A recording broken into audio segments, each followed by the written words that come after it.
Welcome to the first Nebulous Fleet Command changelog update, where I'll take you through the updates to the game, showing the new features where I can. The major change for this update is the new Corvette hull, which changes some stats but largely affects the components and can mount onto the ship.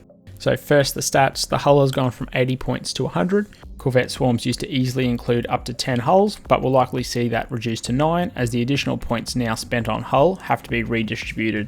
Additionally, the base crew has gone from 50 to 40, not a significant change pending your loadout and the crew on the components you attach, but likely going to force you to use at least one of your compartments for a free berthing component. So if we have a look at the fleet editor, the compartments and the modules haven't changed, they remain the same, however there has been a change to mounting. The first is mounts 3 and 4 are now 2x2x2, so they're largely restricted to point defense, as well as electronic warfare and radars. The main changes to the larger mounts being mounts 1 and 2 is the inclusion of the VLS 16s for missiles. Previously, the Corvette was limited to 2 roll-off missile launchers as its only missile options.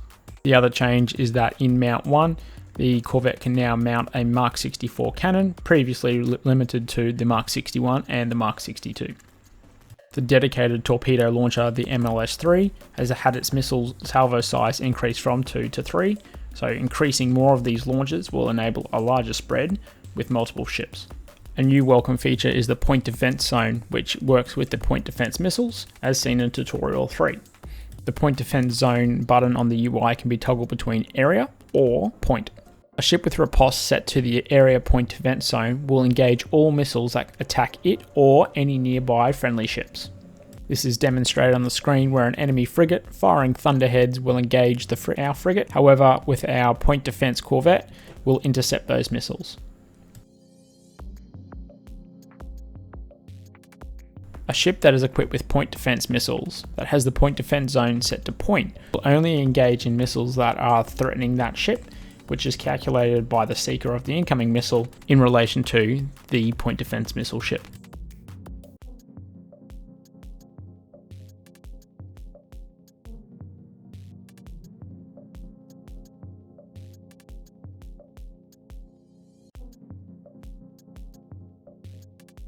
A quick few minor changes.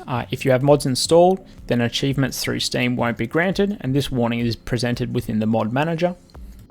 The damage control support compartments have largely received buffs, with both the DCC and the small workshop having their damage resistance increased from 10 to 25 to increase survivability. Damage Control Central is now largely looking at getting your teams to the damage components, with repair speeds being dropped from 10 to 15%, whilst the small workshop is the go-to for repair speed increases.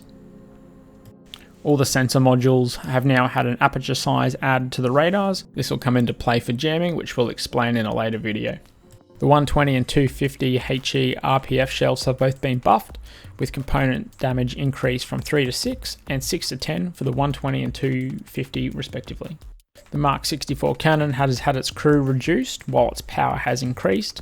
The crew is not necessarily too bad, however the power increase will definitely hurt people looking to take multiple weapons.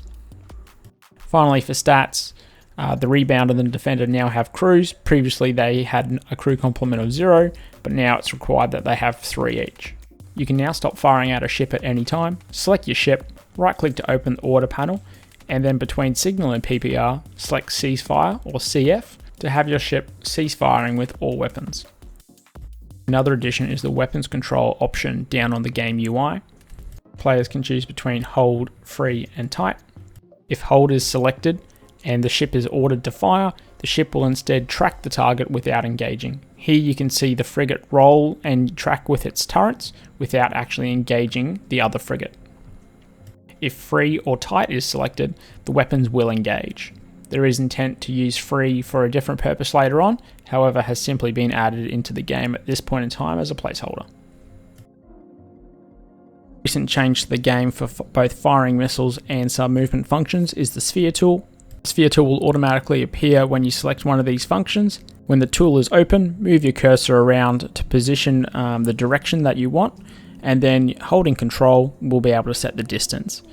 Tips for new players: it's easier to do this by positioning the camera behind the direction that you want to operate, so that where you are setting your ship or your missiles is moving away from you. Points of interest such as control points or the station and station capture will now generate a heading from their position to the ship. Using the sphere tool, you can match your heading with the heading that is originating from these points of interest. This will make it easier for you to navigate to these points or to fire missiles into them.